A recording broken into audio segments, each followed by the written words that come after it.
And so Paul is saying, you just need to remind yourselves of the gospel. Take your eyes off of yourself, take your eyes off of these teachers, and put your eyes on the cross. And there you'll be reminded of your great need, and you'll also be reminded that in him you have everything. Life, death, things present, things to come. Paul, Apollos, Cephas, your teachers are for your good. You think about the world. The world is yours. The world is tough, isn't it? The physical, material universe. It gives us things like hurricanes and tsunamis and floods. The world gives us things like cancer and Alzheimer's and diseases. The world seems to be rigged against us. Jesus says, in the world, in John 16:33, in the world you will have trouble. And he's talking about big T trouble, but then he says, take heart, for I have overcome the world. And so Paul is saying, do you not know the world is your inheritance? Do you not know that you're the owner of the world?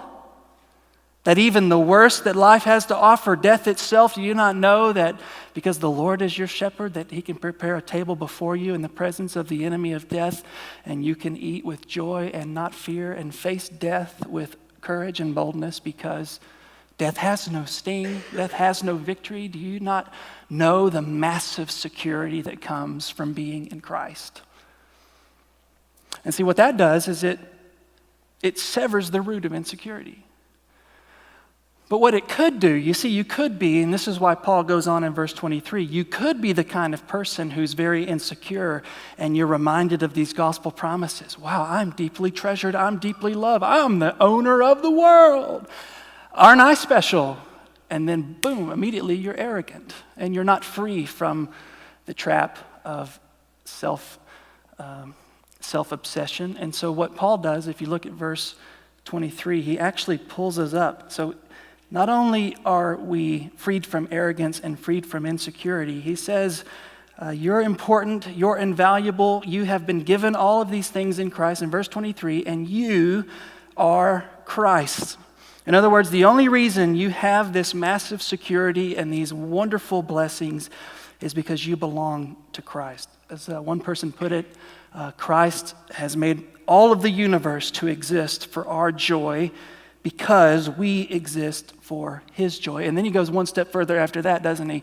What he does, he pulls you up out of your insecurity and he says, you are Christ. And what that does is it neutralizes arrogance. It's never been about me, it's always been about the glory of Christ. And then he takes you up one more level and he says, and Christ is God's. In other words, there's a subordination between God the Father and God the Son. That one day, God the Son, Jesus Christ, will hand over to God the Father the keys to the kingdom. You see it again in 1 Corinthians that the Father is the head of Christ. 1 Corinthians 15, that God the Son will hand it over so that God the Father will be all and in all. So what's he doing? He's inviting us not only to be freed from arrogance and not only to be freed from insecurity, he's inviting us to be freed from the universe that is centered on the self and to step into a universe that is centered on God. And how do we glorify God the Father? You glorify God the Father through the exaltation of God the Son. You worship Jesus, you love Jesus, you surrender to Jesus, you treasure Jesus. And that neutralizes these two great enemies that we all face in our lives. So let me